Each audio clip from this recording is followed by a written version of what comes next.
cannot afford it, and they don't have the basic amenities to even find a place, find a lawyer in Delhi to engage for appearing in their cases in the Supreme Court. I think this will at least reduce and it will expedite the judicial process, and the number of the backlog of cases throughout the country will drastically come down. Okay, I think we'll let Prashant answer. I think your suggestion of having a body or some institution to evaluate judgments of judges for the purpose of evaluating judicial competence is a very good suggestion. There needs to be some such body, even if it's an NGO, even if an organization like Daksh were to start doing that in a proper, credible manner, I think it would have a great impact. It would have an enormous impact. I think that's a very good suggestion. In any case, you see, competence of judges has to be evaluated by some credible, proper system. It can't be just arbitrary that Chief Justice thinks that, well, so-and-so is very competent, somebody else thinks that so-and-so is very competent. Can't be done in this arbitrary manner in which it is being done currently. Judicial Complaints Commission, who would appoint the Judicial Complaints Commission so as to keep it independent of the government and the judiciary. There are many models of doing it. One model is what we had proposed for the Lokpal. In the Lokpal, there was a 7-member selection committee that we had proposed for the Jan Lokpal, in which there was the Prime Minister, there was the leader of opposition, but there were 5 independent people. So there were 2 judges of the Supreme Court to be selected by a collegium of all the judges of the Supreme Court. There were 2 Chief Justices of the High Courts to be selected by a collegium of all Chief Justices of the High Courts. And there was 1 representative or 1 nominee of these other accountability bodies like CAG, CVC, Chief Election Commissioner, etc. So they could get together and select one other person. So this is one possible model of selecting in which the executive would have a very small role to play. Of course, the judiciary would have a significant role to play in that model. If you want to, I don't mind the judiciary playing a role in appointing or some role in appointing members of the Judicial Complaints Commission, so long as that Complaints Commission is made a constitutional body totally independent of the appointing committee. Judiciary can play some role. There are also other possibilities of having in the selection committee people like the Speaker of the Lok Sabha or the Vice President and some such people in the selection committee. The point is that you have a broad-based selection committee in which the executive and the sitting judiciary also play some role, but a minor role, and you have other independent constitutional officers like the CAG, the Chief Election Commissioner, the CVC, etc. also in that body, and they select this Judicial Complaints Commission. They can also select the Judicial Appointments Commission for that matter. But once appointed, they would be completely independent of the government. On these benches of the High Court and the Supreme Court, I think it's a good idea. You are right that people have to go all the way to Delhi to approach the Supreme Court. So it would, I think, be good to have benches of the Supreme Court in at least 4 regions. Similarly, High Court benches also in other regions of the state. So I think, in my view, that's a good idea.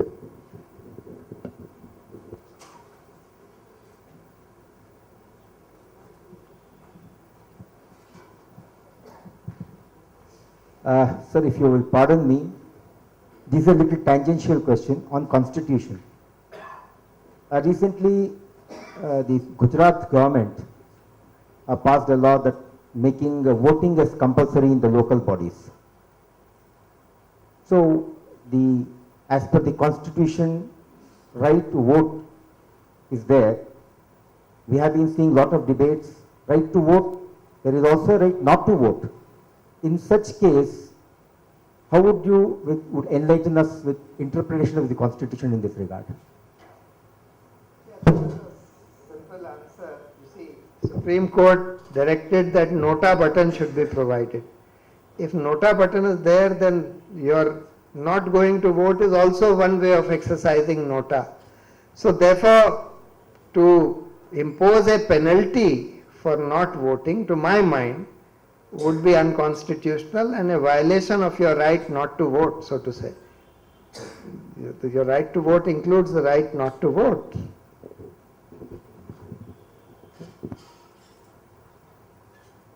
Yeah, I really enjoyed your talk on the Indian judiciary system. My question is on jury trials. As per the Constitution of India, jury trial does not have a place in it, and it was suspended and subsequently abolished after the K.M. Nanavati case. But 50-60 years later, right now, I would like to know about your opinion on the pros and cons of involving jury trials in the current judiciary. Speaking, I have not really studied this issue of juries much, so therefore it would not be very proper for me to voice an opinion on that.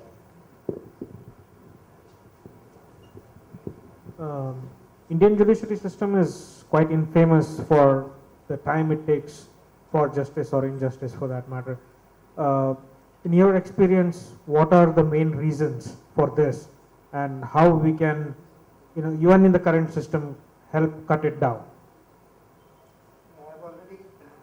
One of the reasons for delay is the complex procedures. We can cut down these procedures, not necessary to have such a long CPC, etc.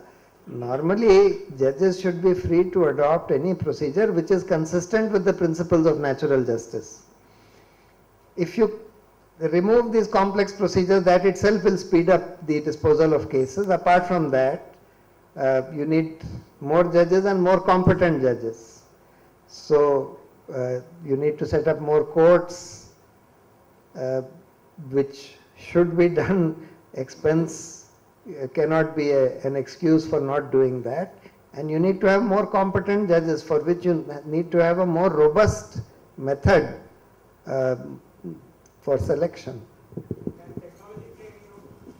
Technology also can play some role. That is already being done in many ways.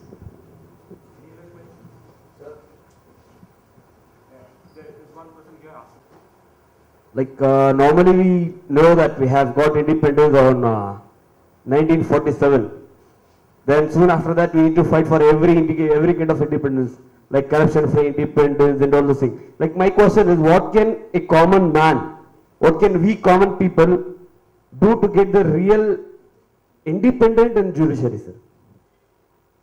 The matter is sub judice, so we don't want to comment on it. That's why I just want to know. And no, that is just an excuse. Sub judice is used as an excuse by people for not commenting on inconvenient questions that are asked. You see, earlier, even commenting on pending cases upon the guilt or innocence of the accused persons was considered to be was said to amount to influencing the trial, and therefore it was held to be contempt. That is the traditional view of contempt, which has also been followed in India as well. However, it is qualified by this, that if it's a matter of public importance, then the media or anybody is free to give his honest comments on that. I forgot to mention that, you see, contempt of court is of two kinds, civil contempt and criminal contempt. Now, civil contempt, there is no problem. Criminal contempt is again of two kinds. One is called lowering the prestige of the judiciary or interfering with the administration. Sorry, what are the words?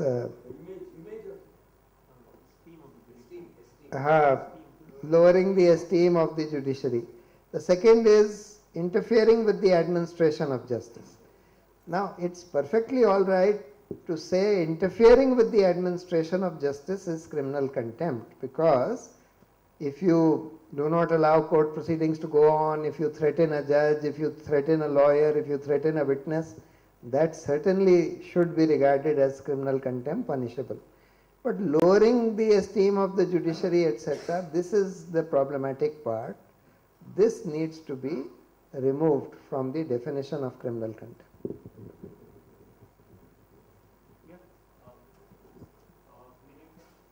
I'd just like to hear your opinion on the effect, your thoughts on this idea that shifting judges or transferring them, their individual judges from one bench to the other. So would that cause greater delays, or do you think it's balanced by the accountability so that he can't keep a case, it lessens the chance of corruption? Because today in High Court, by the time the case goes from stage A to stage B. Right, this is a serious problem, as a result of which there is a lot of delay taking place even on account of this shifting benches, shifting jurisdictions of judges, with the result that several cases remain part-heard. This is a serious problem. Actually, judges should get specialized. There are judges who know most about tax law and therefore they should be handling tax cases. There would be judges who know most about revenue law, they should be handling revenue cases and so on. And they should remain there in that jurisdiction for a very, very long time. Unless there is some reason to remove them from that jurisdiction, this whole bench system of shuffling the whole roster on account of a new Chief Justice coming, etc., this is counterproductive.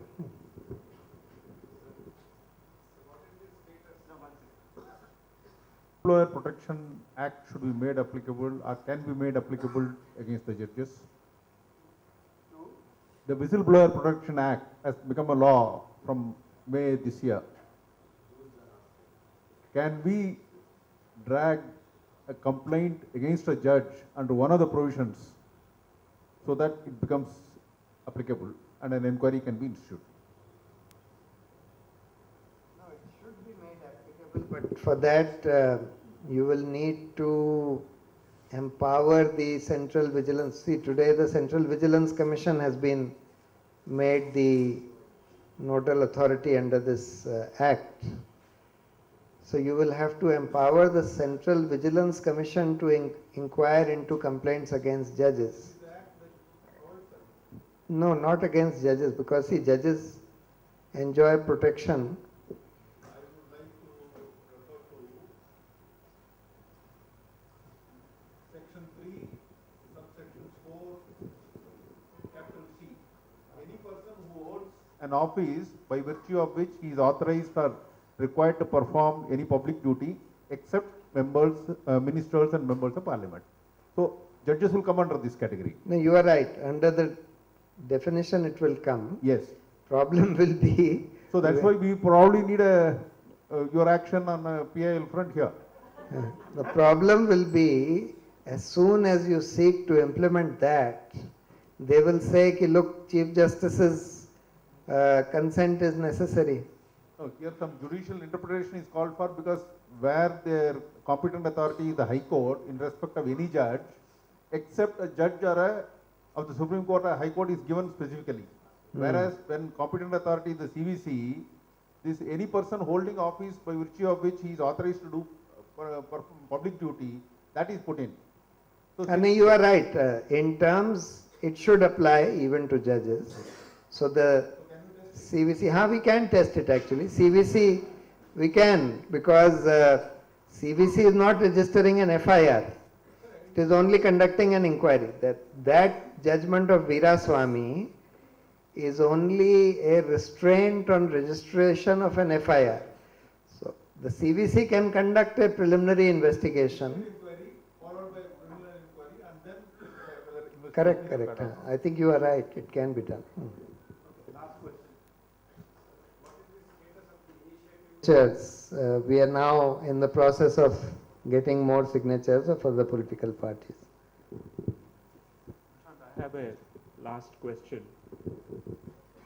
You alluded to basically the system consisting of insiders, and that is really what is affecting the independence, right? Even in the new Judicial Appointments Commission, it's now as against senior members of the collegium. Now it is partly the judiciary and partly the political class. But then your solution for an independent appointments commission requires a classic outsider. Now, where will this outsider emerge from? Because it appears that our system consists of insiders, whether it's the judiciary or the bureaucracy or the political class. Firstly, it requires full-time people. To do the job of appointing and selecting judges, you need full-time members.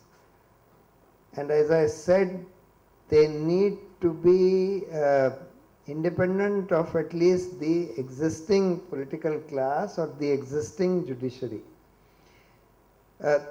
They can be occasionally, you see, the main thing is that this selection committee should be broad-based and should not be dominated by the government or the judiciary. Thereafter, they can select, you see, you can have, and that the whole selection process needs to be transparent. So you put out the names of the shortlisted candidates on a public website and so on and so forth. That will ensure that reasonably decent and the correct kind of people are appointed or selected, because there are some decent people even in the political class. Certainly there are decent people among judges also. So you can have retired judges. Of course, if they have any conflict of interest with the case of a judge against whom a complaint comes, they will have to recuse themselves. But otherwise you can have. The problem is that if you ask two sitting judges of the same court to inquire into the complaint against their own brother judge who is sitting with them day in and day out, then he has a problem. But if you ask some retired judge who retired from some other court, who has no connection with this judge, who doesn't know this judge otherwise, to inquire into it, that could be all right. Problem is with this, what they have provided in this bill. Sorry, you can catch him on the way down. Kavya, thanks.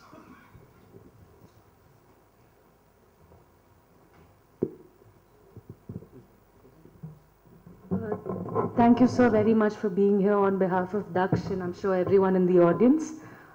We'd like to give you a small token of our appreciation for being here today. Thank you very much for a very illuminating lecture. Thanks everyone for being here.